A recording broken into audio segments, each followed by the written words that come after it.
The snow started just after 9. Lena Marsh noticed it the way she noticed most things that winter through glass. From a distance, with the quiet understanding that beauty was something that happened to other people. She was wiping down the counter at the diner when the first flakes touched the window.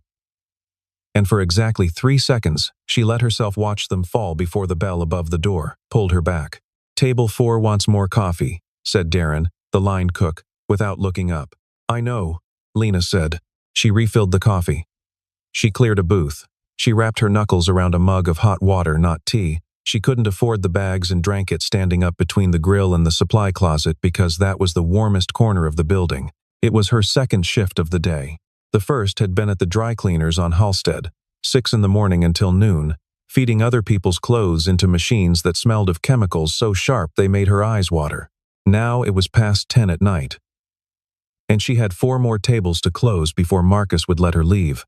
22 years old, and she had already learned to count the hours differently than most people did. Lena Marsh was not extraordinary in the ways that mattered to the city around her. She had no college degree, no family to call, no apartment that wasn't technically a room. A single room in a building on the near north side, where the radiator banged like it was trying to escape, and the window above the fire escape didn't quite close all the way. She had a library card she used more than anything she owned.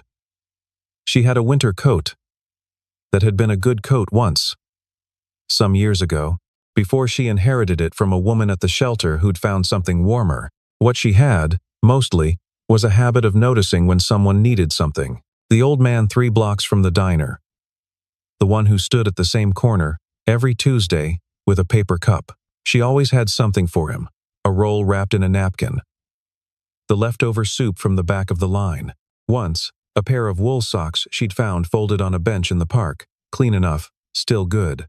Her coworker, Priya, had asked her once why she did it. "Because he's cold," Lena had said. "You're also cold," Priya pointed out. Lena had thought about that for a moment. "Yeah," she'd said. "But I'm used to it." That was the night in question, a Thursday in the 3rd week of February.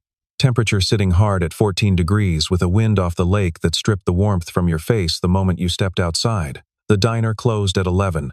By 11:15, Lena was walking. She walked because the bus fare was $2.50, and she had exactly $4.37 until Friday, which meant she needed to make choices. The distance wasn't terrible, 22 blocks, most of them straight. In good weather, she almost enjoyed it. Those quiet streets between midnight and 1, the city scaled down to something manageable. That night, she got as far as the corner of Dearborn and Polk before the ambulance passed her. She didn't think much of it. Ambulances were common enough that they'd become part of the city's grammar, part of its punctuation. Ordinary as a traffic light changing from red to green. She kept walking, but then she heard the second one, and a third, pulling hard around the corner ahead of her, lights strobing across the snow-glazed street. They were all going to the same place. St. Catherine's Medical Center was 2 blocks east, a building she passed every night on the way home. She'd never been inside. She didn't have insurance, which meant she avoided it the way you avoided streets where you owed someone money, but she knew it, the way you know the shape of a building you've circled often enough. She slowed without deciding to. Through the wide glass front of the emergency entrance, she could see people moving fast. The particular kind of fast that meant something was wrong, in a way that needed immediate correction. A gurney.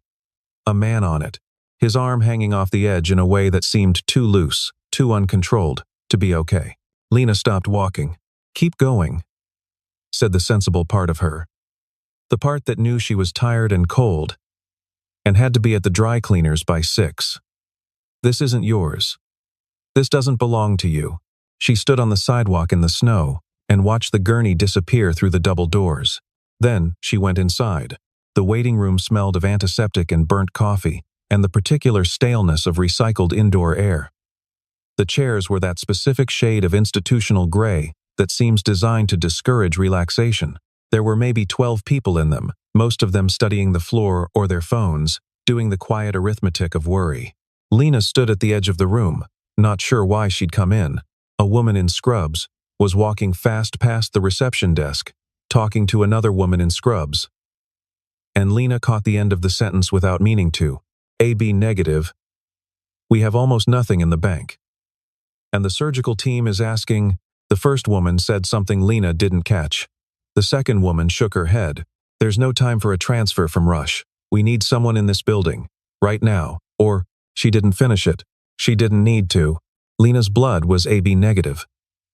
She knew this because she'd donated once before, 2 years ago, at a blood drive set up outside a library on Michigan Avenue. The technician had told her it was one of the rarest types. She'd asked why that mattered. The technician had smiled and said, because when someone with your blood type needs it, there usually isn't any. She stood very still for a moment. Then she walked up to the desk. The nurse's name was Patricia. She had it on her badge, Patricia Huang, RN, and she looked at Lena the way people sometimes looked at Lena, which was with the mild, involuntary assessment that came from taking in the worn coat, the wind-cracked hands, the general impression of someone who existed slightly outside the edges of where things were easy. Then Lena told her blood type. Patricia's expression changed entirely. You're sure, she said. It wasn't quite a question. I donated before. They told me then. When did you last eat? About 6 hours ago. Patricia was already reaching for a form. Are you a patient here? Any current medications? Recent illness? I'm fine, Lena said. I'm healthy. I heard you needed it. So, Patricia looked at her for a moment longer. Come with me, she said. The blood draw room was small and white and very bright. There was a reclining chair, the kind with adjustable armrests, and a tray of equipment that Lena tried not to look at directly. A technician named Marcus, different Marcus from her diner, this one younger, with wire-rimmed glasses, explained what would happen and asked her to sign. She signed. He asked if she was sure. She said yes. The needle went in. She looked at the wall. There was a poster about hand washing. She read it 3 times. You doing okay? Marcus asked. Fine, she said. You're not fine, he said, not unkindly.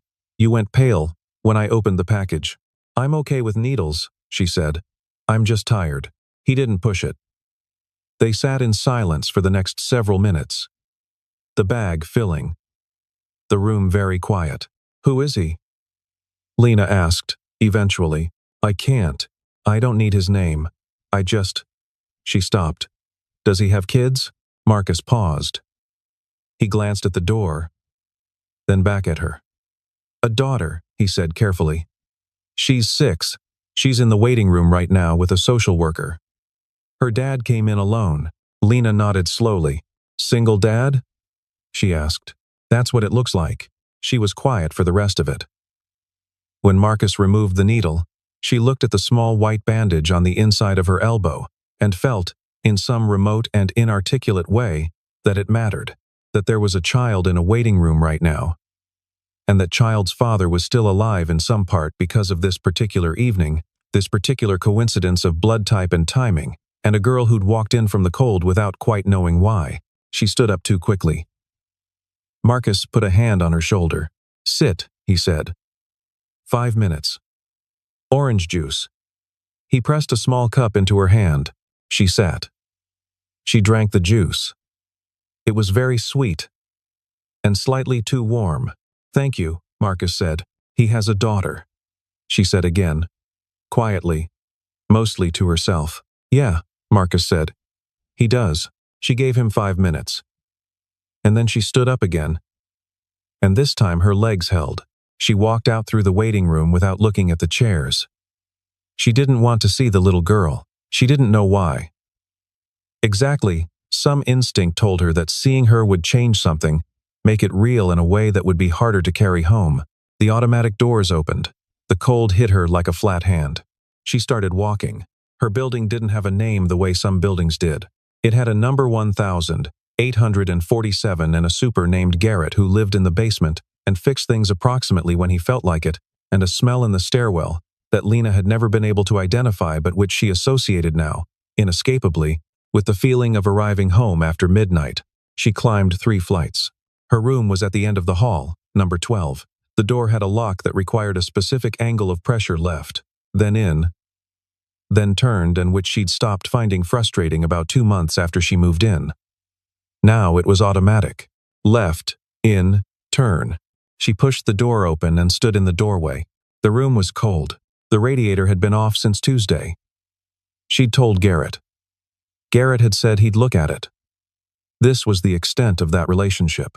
The room held a bed, a small dresser, a wooden chair, a hot plate on a square of countertop that was also the kitchen, a bathroom through a narrow door on the left. There was a bookshelf made from milk crates, stacked against one wall.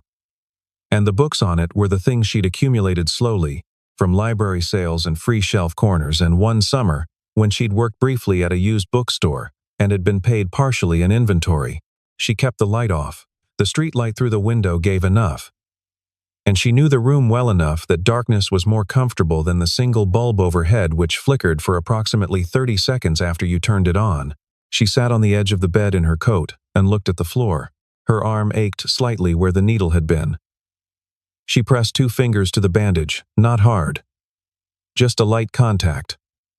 Grounding herself, she thought about the little girl in the waiting room, 6 years old, sitting in an institutional gray chair, probably not fully understanding what was happening, but understanding enough to know that something was wrong with her father, that the people around her were very busy and very scared, that the world had in some way come loose from its normal grooves.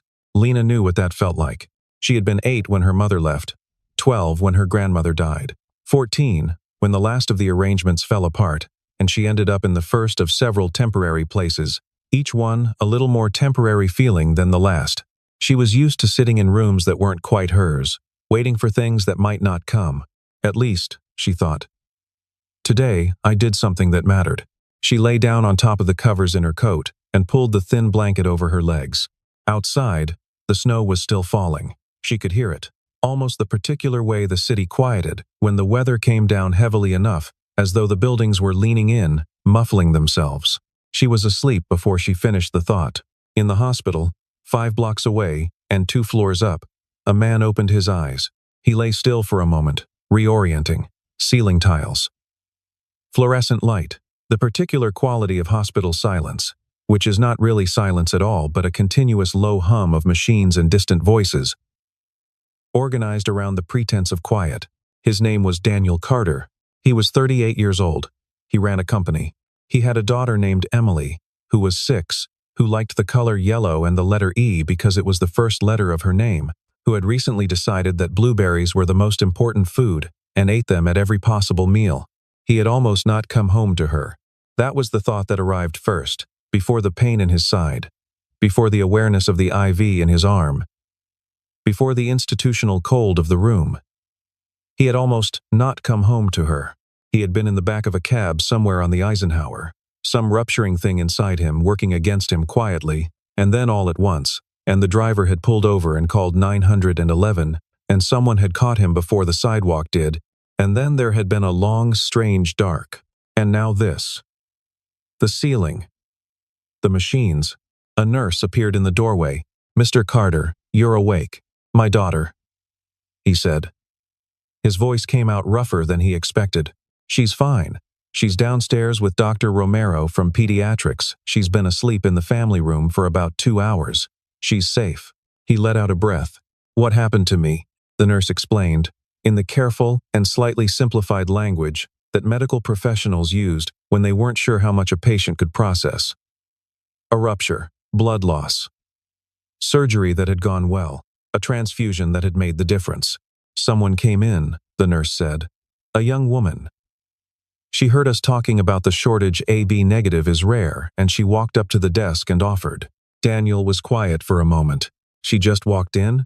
Off the street. She was passing by. What was her name? I can't give out that information." "I'm sorry." He looked at the ceiling for a long time. Is she okay? Is she still here? She left about 2 hours ago." "She was fine. She refused anything we tried to give her something for her time. A voucher. She wouldn't take it." "She wouldn't take it," Daniel repeated. "No," the nurse said. He looked at the ceiling a while longer. Then he said, "I need to find her." Lena woke at 7 to the sound of the building's pipes groaning to life. Someone in the apartment above had run the shower, which was how she knew it was morning more reliably than any alarm. She lay in the cold of the room for the specific number of seconds it took her to remember everything that had to happen today. dry cleaners at 8, lunch shift at the diner at noon, evening class. She'd enrolled in at the community center on Erie, a bookkeeping course, practical, designed for people exactly like her. She sat up, her arm ached. She made coffee on the hot plate. Not good coffee, the powdered kind. 2 scoops in a mug, boiling water from the kettle. She wrapped both hands around the mug and stood at the window and watched the street below, which was white and clean and quiet in the way streets are only very early in the morning after a heavy snow, before the city has had a chance to mark them again. She felt, unusually, at peace. It was a small thing, last night. She hadn't solved anything. She was still in this room, still cold, still $4 from Friday, but she'd done something that mattered to someone who had a daughter. And for right now, in this particular early morning light, that was enough. She got dressed. She wrapped a scarf around her twice. She put on the coat. She picked up her bag, canvas tote, worn at the handles, containing her keys, her wallet, a novel she was halfway through, and her work schedule for the week, and she opened the door to her room, and she walked down the hall toward the stairwell. She was on the second step down when she heard the sound from below. A car engine, idling. That was not unusual. But the quality of it was the low, expensive purr of something that didn't belong on this street. She kept walking, and as she came around the last turn of the staircase and pushed through the front door of the building into the cold air, she stopped. There was a black car at the curb. Not a taxi, not an Uber. The kind of car that had a name, the kind that cost more than Lena made in a year, possibly several years. Its surface so clean despite the snow-covered street that it looked almost unreal, like a piece of set dressing dropped into the wrong scene. A man in a dark coat stood beside it, and in front of the man, standing on the sidewalk with her boots planted and her small face tilted up toward the building's entrance, was a little girl. She had a yellow coat. She was looking directly at Lena. The world went very still. The little girl took one step forward. Her voice was small and serious, and very clear in the cold morning air. "Are you the one who saved my daddy?" Lena stood in the doorway of her building and looked at the little girl. And for a moment, she was not entirely sure the morning was real. "What?" she said. "The nurse said a lady with brown hair saved my daddy." The little girl studied her with the frank, unfiltered assessment of someone who had not yet learned the social protocols around staring. "You have brown hair. A lot of people have brown hair," Lena said carefully. "The nurse said she was young and she walked in from outside." That's Lena stopped. The man in the dark coat had come around the side of the car. In daylight, out of the context of a hospital bed, he looked different than she'd expected. She'd expected someone soft, perhaps, someone who looked like money, in the way that suggested its comfort. He didn't look soft. He was tall, and he moved carefully, the way someone moved when they were 2 days out from surgery and not supposed to push it. But he moved like someone who normally moved quickly, whose body expected more than it was currently being allowed. He had dark eyes that were presently doing something complicated. "You're her," he said. It was not a question. "You shouldn't be out of the hospital," Lena said. A small, startled sound, not quite a laugh, but in the family of laughs. "I checked myself out this morning," he said. "Against advice." "Why would you do that?" "Because I wanted to find you before you disappeared." He looked at her steadily. "You were gone before anyone could get your full name. The intake nurse remembered your first name, Lena. She remembered you were coming from a shift somewhere. She said you walked." A pause. "We asked if there were any all-night diners within walking distance of the hospital. You spent your morning calling diners. My assistant did. She's efficient." Lena looked at him for a moment. Then she looked at the little girl, who was watching this exchange with the deep attention of someone filing everything away for later. "Emily," the man said. And his voice changed slightly, on the name a small, private thing, a frequency shift. "This is her." Emily looked at Lena with enormous seriousness. She stepped forward 2 more steps, which brought her to approximately Lena's waist height, and she held out her hand. It was a very formal gesture for a 6-year-old. Lena shook it. "I'm Emily Carter," Emily said. "My daddy is Daniel Carter." "You saved him." "I helped a little," Lena said. "You saved him," Emily repeated, with the implacability of someone who had decided on the truth of something and was not interested in revision. Lena looked up at Daniel Carter, who was watching his daughter with an expression that was many things at once, exhaustion and love and something raw and recently unburied. He caught Lena looking, and the expression settled into something more contained. Would you be willing to talk? He said. Somewhere warm. I know you're probably on your way somewhere. He paused. I'd like to thank you. Properly. Lena thought about the dry cleaners. She thought about the 8 o'clock shift. She looked at Emily, who was still holding her hand. There's a diner, she said, 3 blocks from here. They open at 7:30. The diner was not the one where she worked. It was called Carla's, and it had red vinyl booths and a counter with swivel stools, and a clock on the wall shaped like a rooster that had told the wrong time for as long as Lena had been going there, which was about a year. She liked it because the coffee was strong, and nobody rushed you. They took a booth near the window. Emily sat beside her father, on the side facing the street, and watched the snow-clearing truck with the deep attention she seemed to give everything. Lena sat across from them. Daniel wrapped his hands around a mug the way Lena had wrapped her hands around hers that morning. And she filed that away, that small mirroring, without knowing quite why. I don't know how to start, he said. You don't have to, she said. I didn't do it for. It doesn't need a speech. I know you didn't do it for anything, he said. That's the part that gets me. A pause. You walked in off the street. You heard a half sentence of a conversation. You didn't ask anything. You didn't wait to be thanked. He stopped. Emily said, Daddy cried this morning. Emily, he said. He did, she said, still watching the truck. In the car. I saw him. Lena looked at the tablecloth. She's 6, Daniel said, with the resigned warmth of someone who has accepted that his daughter is going to narrate his interior life regardless. She has no filter. It's okay, Lena said. I want to help you, Daniel said. I know you're going to say no. You don't know that, because the nurse told me you refused the voucher, and she told me you asked about my daughter but you didn't wait to see her, and those 2 things tell me a lot about who you are. He looked at her steadily. But I'd like you to let me try anyway. Lena was quiet for a moment. She looked out the window. The snow-clearing truck had moved on, and the street was scraped clean pale gray in the morning light. I'm not going to take money from you, she said. Not sharply, just clearly. The way she said most things. I'm not offering money. She looked back at him. I have a company, he said. We build infrastructure software, supply chain, logistics, the kind of systems that aren't glamorous but that need to work. We're growing fast. I need good people. He paused. I need someone in the operations team who is organized and capable of staying calm when things go sideways. I don't know if you have any background in that. I don't have a degree, she said. I know. I work at a dry cleaners and a diner. I know that too. You look me up. I found out what I could from the diner. He met her eyes. I'm not trying to embarrass you. I'm trying to say that the things I know about your background don't change what I'm asking. Lena was quiet for a long time. Emily had, at some point, migrated from her father's side of the booth to directly beside Lena, in the manner of children who decide without announcement that they are now somewhere else.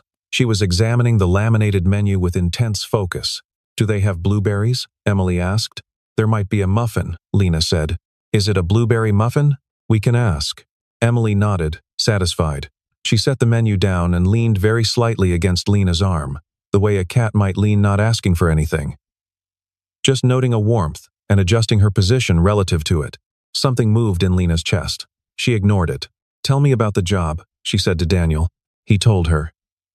He spoke carefully, without pressure, without making her feel like she was being evaluated. He talked about the work, the administrative coordination, the team management, the specific skills that were needed, and he talked about it the way someone talked who cared about what they were describing, who hadn't stopped finding it interesting. She asked questions. He answered them. Emily got a blueberry muffin. She ate it with the systematic attention she seemed to bring to all things. When Daniel finished, Lena looked at her coffee for a moment. Why not just give me a check? She asked. It would be easier. Easier for who? She didn't answer. I don't think you want to be given something, he said. I think you'd spend the rest of your life trying to justify it to yourself. And I think you'd spend it feeling like you owed me. His voice was quiet and direct. I'd rather owe you. She looked up. You're already paid, she said. That's not. You can tell yourself that, he said. But I'll be in debt for the rest of my life. I'd like to do something with that. A pause. Let me. She didn't say yes that morning.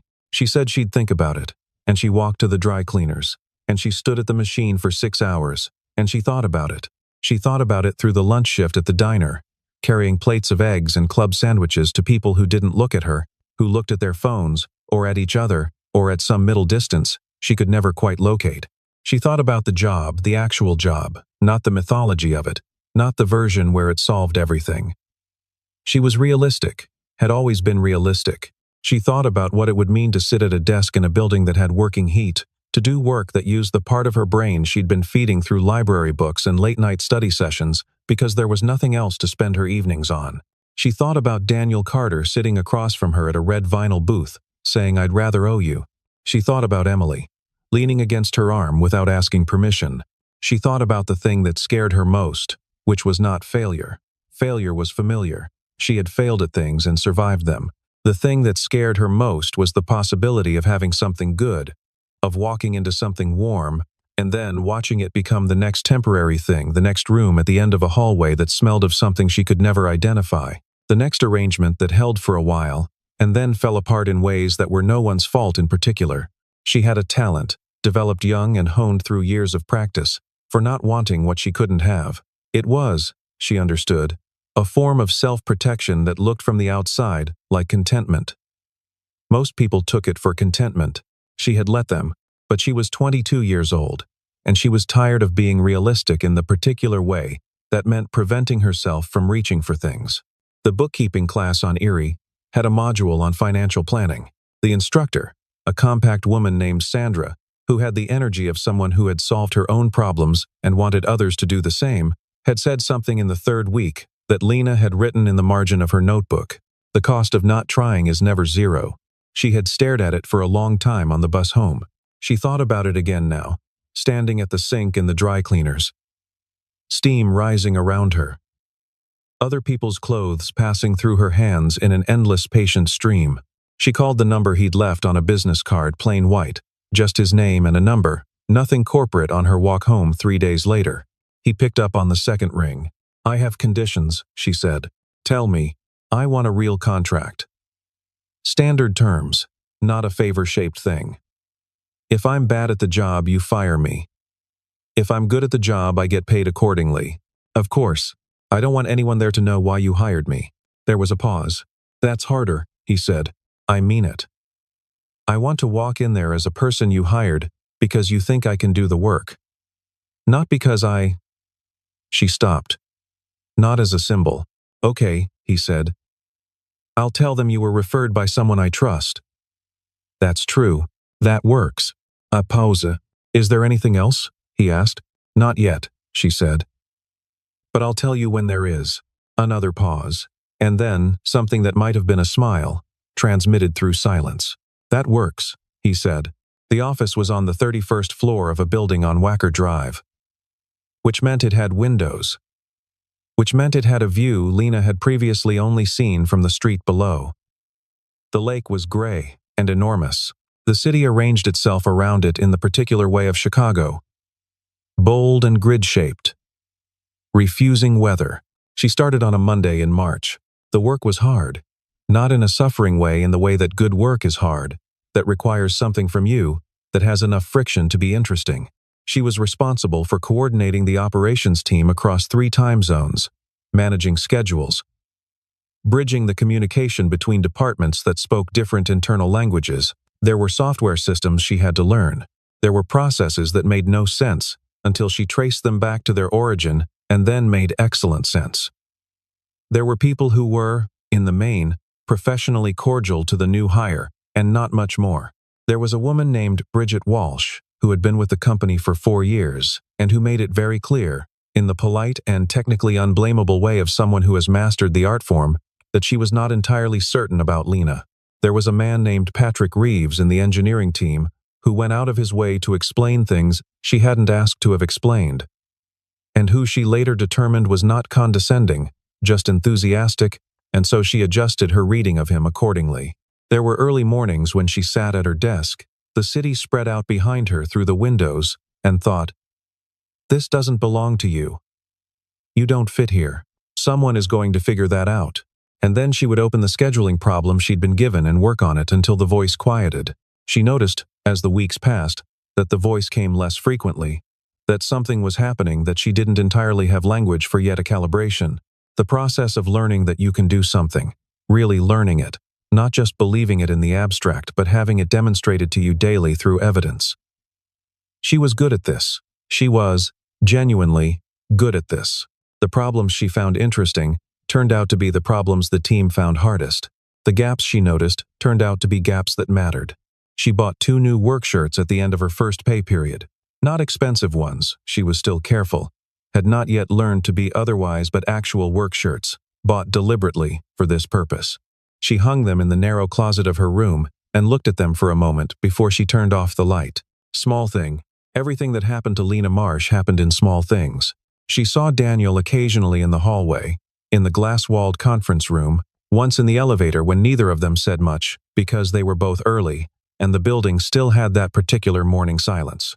He was, in the context of the office, someone who moved differently than she'd seen him move in a hospital or a diner. Purposeful, slightly compressed, the way people got when they were always moving through things that needed them. He never referred to how she'd come to work there. She was grateful for that. One Friday afternoon, 6 weeks in, she was still at her desk at 6 o'clock, when most of the floor had already cleared out, working through a logistics report that had a recurring error she was determined to locate before leaving. She was close, she could feel the shape of it.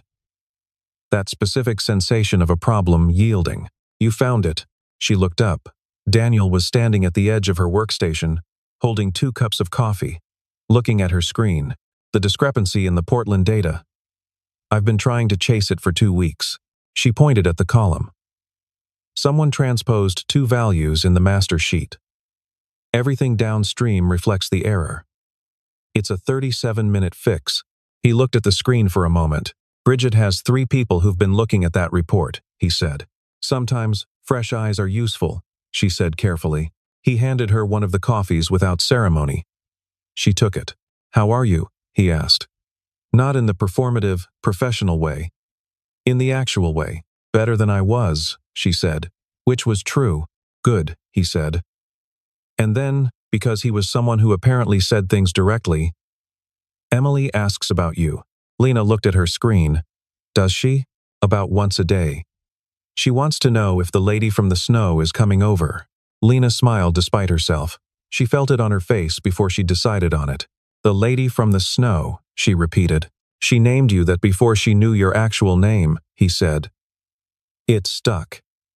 He paused. "I told her I'd ask." Lena was quiet for a moment. "Tell her I might," she said. "On a weekend. She'll hold you to it," he said. "Good," she said, and meant it. The incident at the company event was Bridget Walsh's doing. Though Bridget would never frame it that way. It was April, a spring gathering.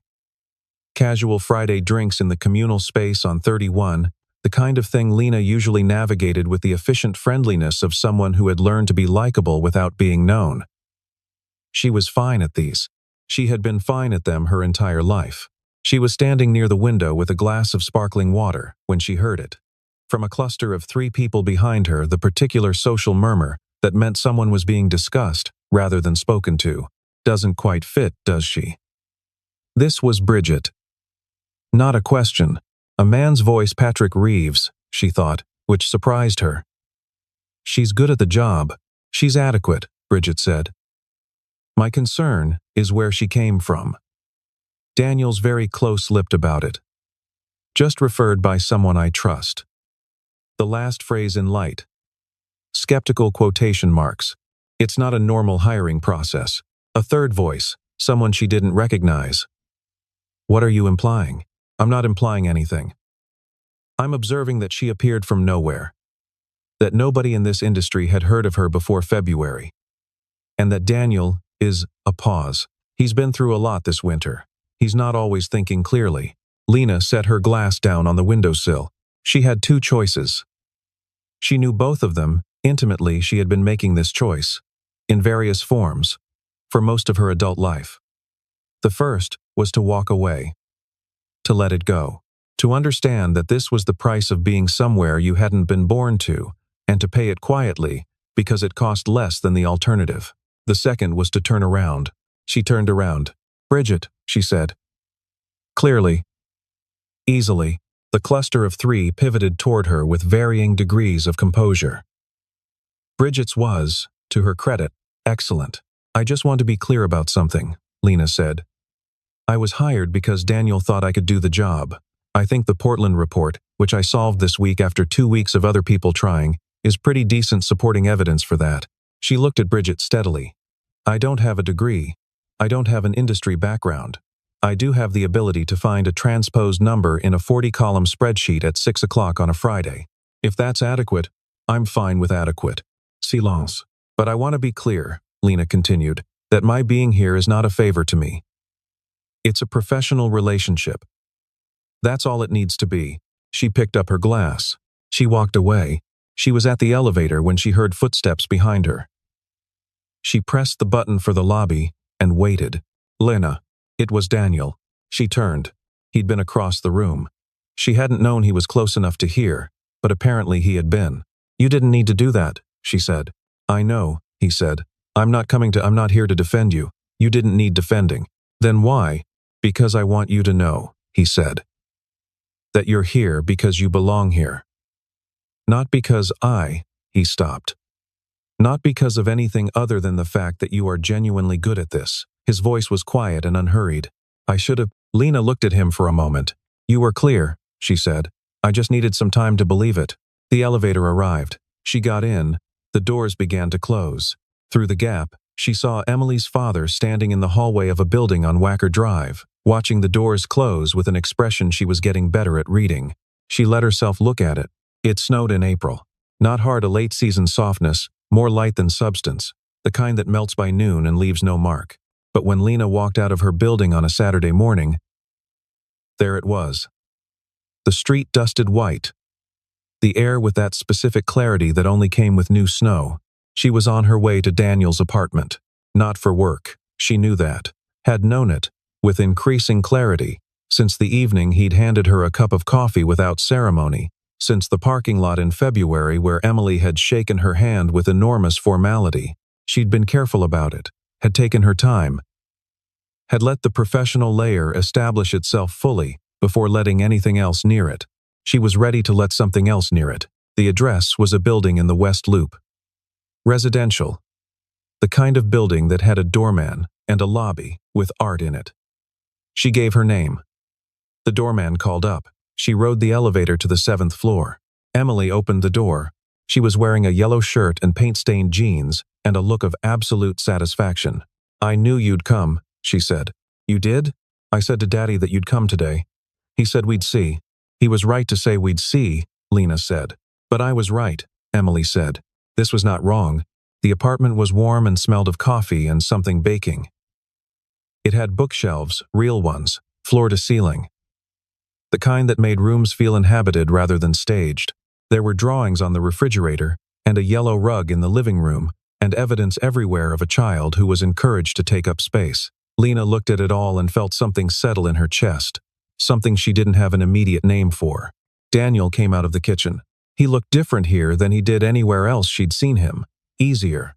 A flannel shirt, which she suspected was genuinely his and not a performance of casual. He looked at her the way he'd been looking at her more and more lately, quietly, directly, as though checking something and finding it as expected. "You came," he said. "I said I might," she said. "On a weekend." She's been asking since Wednesday. Emily had already taken Lena's hand and was tugging her toward the living room with the purposeful energy of someone who had planned this extensively. "I have to show you my drawings," Emily said. "I made one of you." "Of me?" "Of the lady from the snow." Emily said it without self-consciousness. The way she said everything, as though the world were simply the thing it was. "It's mostly the coat." "My coat is memorable," Lena agreed. They sat on the yellow rug, the three of them, while Emily distributed drawings with the curatorial authority of someone presenting an exhibition. Daniel sat across from Lena, his back against the couch, a cup of coffee on the floor beside him, and they listened To Emily explain each drawing. This one was the hospital, this one was the snow, this one was what she thought Lena's room looked like, which was vivid and wildly inaccurate, and somehow exactly right. Lena looked at the drawing of herself. Brown hair, large eyes, a coat rendered in heavy crayon strokes, and standing in a doorway. And all around the figure small blue marks that Emily had apparently decided were snowflakes, but which were arranged not falling randomly but almost circling, like a frame, like something precious being held. "This is you saving him," Emily said simply. In the snow, Lena looked at the drawing for a long moment. "I was just walking past," she said, very quietly. Emily shook her head. "You stopped," she said. "That's the important part. You stopped." There was a particular clarity to the way 6-year-olds said true things. They didn't build up to them, didn't apologize for them, didn't hedge them with qualifiers. They said them because they were true, the way Emily said everything directly, as though the world were simply the thing it was, and it was strange that anyone would find that complicated. Lena held the drawing carefully. The crayon coat. The circling snow. She had been 17 years old the first time she understood that kindness was a choice rather than a reflex. She had been in the third of the temporary arrangements. Living with a woman named Helen, who had 2 cats and a front porch and a rule about shoes at the door, and who one afternoon had brought Lena a cup of tea without being asked, without comment, without any expectation of thanks, and had set it on the table beside her book and walked back to the kitchen as though the gesture were entirely ordinary. It was entirely ordinary. That was the thing Lena had taken with her.